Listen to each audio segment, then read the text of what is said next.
maa ngi jégaluwaat bu baax maa ngi ziare mbooloo mi fi teew yëpp di jiital ci ziar boobu nag soxna May ñu ngi lay ziar ci weeru tedd wi di la ziar aussi ci bis bu tedd bii nga xam ne Njaga wax na ko sànq ñaar da cee daje kasara yëpp lu màgg la ndax yonent bi def kii reñaan jëli taraanga waaye sëñ bu mag bi tamit ñëw indi taraanga kon bisu taraanga la bisu yaakaar la bisu ñaan la kon ñu ngi la ciy ziar bu baax a baax a baax a baax souvent Njaga nit ñi dañuy wax ne ku ne am ndëb sëriñ waaye ku jaaxle fàllu ngay woo te it kenn mësu koo woo ba sa yaakaar tas mu mën kanamam mën ginnaawam lu ko waaye woo mu wuy si la kon day am mbégte bu baax a baax ñëw ci bisam bu tedd bii ànd ci également ak délégation bi nga xam ne ñëwee ñëpp xam nga leen jóge te monsieur le maire ak Magaye Boye jiite ko. waaye fu mu mën a jàpp kër bu mag la ndax sa taxawaay ci Xombol sa yéene ci Xombol ak sa jëf ci Xombol ci Xombol képp mën ko seede di wax ne Xombol kontaan na bu baax a baax a baax si yow nii maire def nii ñëw ànd ak Xombol gépp loolu firnde la ci waaye dafa nekk nag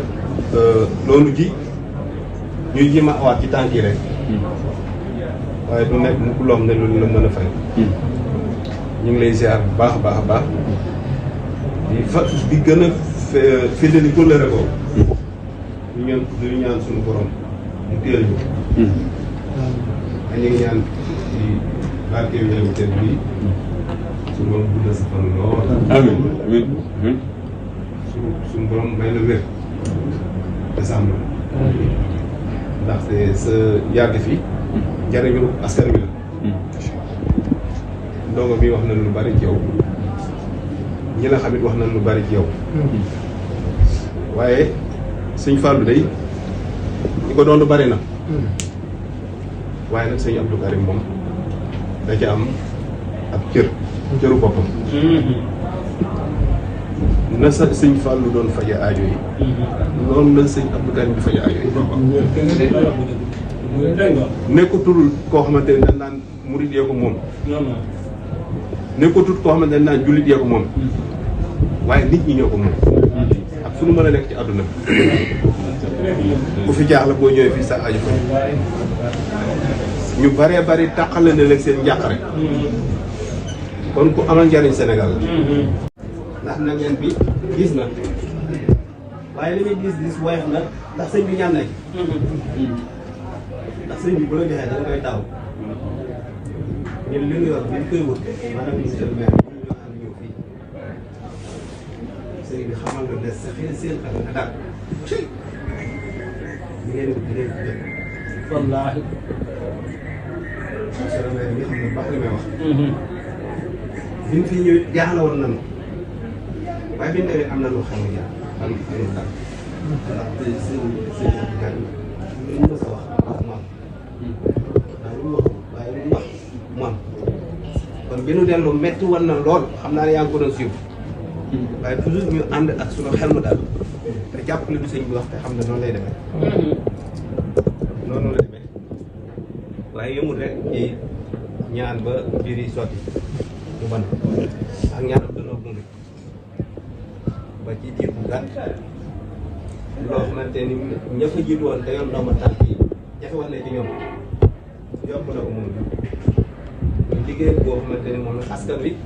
di xaar ci moom ba tax ñu tànn góorgóorlu na ca baax a baax a baax ndax diir bi mu fa def yàggul waaye nag yamu sumb yaatu na lool yenn yi pare na yenn yi mi ngi ci yoon te wóor nañu ne ci kattanu borom bi dana àgg incha allah ndax sëñ bi ñaan na ci ak ñaanam danoo gàttanu gunge ñu kon nag kontaan nañu bu baax a baax a baax a baax ñuy sàkku ci wax nga ñaanalaat monsieur le maire mii yàlla guddal fanam yàlla kàttanal ko te yàlla yokk ko yokk dara jàmm yokk ay ndombay tànkam ak mboolem ñu mu àndal kontaan nañ bu baax a baax a baax ci taxawaay bi taxawaayu Fapal ak taxawaayu délégation bi yëpp waaye nag ñu ngi siyaare aussi mbokk yi yéen fi fekk sëñ bi xàmmee naa la ci télé bi sa liggéey rafet na ànd nga ci ak Pastef ànd nga ci également ak professionnalisme mu nekk nag loo doon kon li naan mu jóo parce que mu nekk luy nañ ci yow bu baax a baax ñi fi toog tey yëpp maa ngi gën bu baax ci kàddu